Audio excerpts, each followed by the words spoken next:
नमस्ते दोस्तों।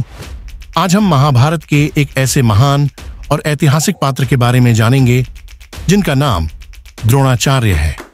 द्रोणाचार्य का नाम सुनते ही हमारे दिमाग में एक महान गुरु, युद्ध के प्रशिक्षक और शिक्षक की छवि बन जाती है।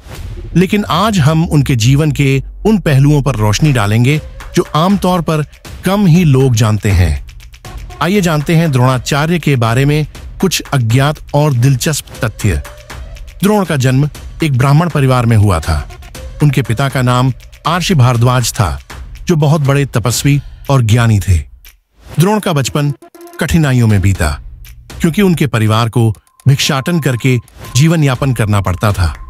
लेकिन द्रोण के मन में शिक्षा का एक गहरा प्रेम था। उन्होंने जीवन में सिर्फ एक ही सपना देखा था, युद्ध और शस्त्र विद्या की शिक्षा प्राप्त करना और उसे दूसरों को देना। यही कारण था कि उन्होंने अपनी जीवन यात्रा में गुरु परंपरा को अपनाया और शस्त्र विद्या में महारत हासिल की। द्रोणाचार्य महाभारत के युद्ध कला के सबसे महान गुरुओं में से एक माने जाते हैं।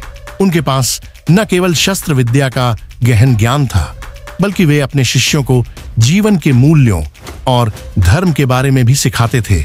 उनकी शिक्षा पद्धति में सिर्फ शारीरिक ताकत पर ही जोर नहीं था, बल्कि मानसिक और नैतिक बल को भी उतना ही महत्व दिया गया।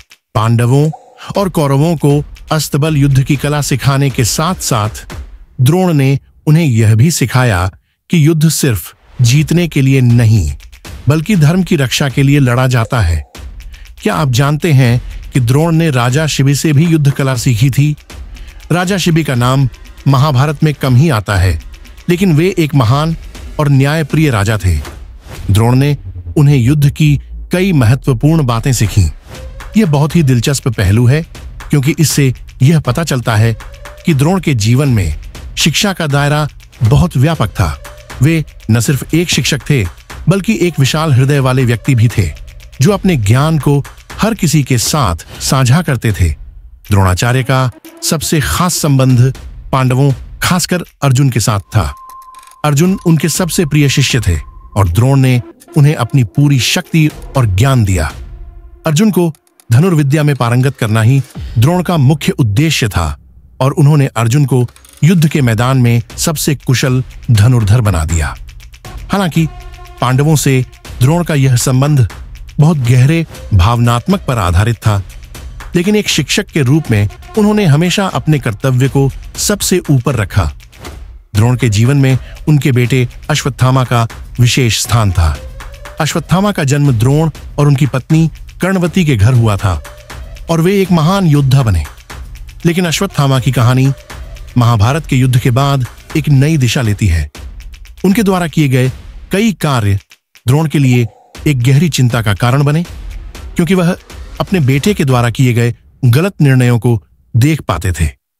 द्रोण का अपने बेटे से गहरा प्रेम था, लेकिन युद्ध के दौरान अश्वत्थामा द्वारा किए गए अपराधों ने द्रोण के दिल को गहरे रूप से प्रभावित किया।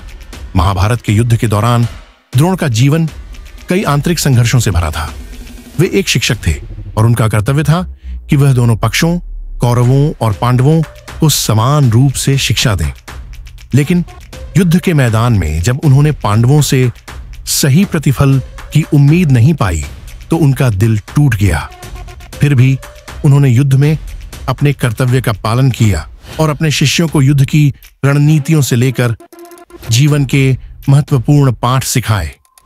उनका जीवन इस बात का उदाहरण है कि एक सच्चा गुरु कभी भी अपनी जिम्मेदारियों से पीछे नहीं हटता, चाहे परिस्थिति जैसी भी हो। द्रोण के जीवन का एक और दुर्लभ और रोचक पहलू यह था कि उन्होंने अपने अंतिम समय में एक अनोखा संकल्प लिया। वे चाहते थे कि अर्जुन उन्हें मोक्ष प्रदान करें। यही कारण था कि द्रोण ने अपने शरीर को युद्ध भूमि में खो दिया और उन्होंने मृत्यु के समय भगवान शिव के त्रिशूल का प्रतीक लेकर अपने जीवन का समर्पण किया। इस संकल्प के पीछे उनका जीवन दर्शन था। एक गुरु का काम केवल शिक्षा देना नहीं, बल्कि जीवन के अंतिम क्षणों तक अपने शिष्यों को सही दिशा दिखाना होता है। द्रोणाचार्य का जीवन सिर्फ युद्ध कला तक सीमित नहीं था। उनका जीवन समर्पण, बलिदान और शिक्षक के प्रति अपने कर्तव्य को निभाने का अद्वितीय उदाहरण है। उन्होंने न केवल शस्त्र विद्या में महारत हासिल की, बल्कि उन्होंने जीवन के अन्य पहलुओं को भी समझा और अपने शिष्यों को वहीं सिखाया। उनका यह विचार कि शिक्षा केवल ज्ञान का साधन नहीं, बल्कि जीवन को दिशा देने का एक तरीका है, आज भी हम सभी के लिए प्रेरणा स्रोत है। अगर आपको यह वीडियो पसंद आया हो तो कृपया लाइक करें और हमारे चैनल को सब्सक्राइब करें। ऐसी और भी ज्ञानवर्धक जानकारी के लिए हमारे साथ बने रहें। धन्यवाद।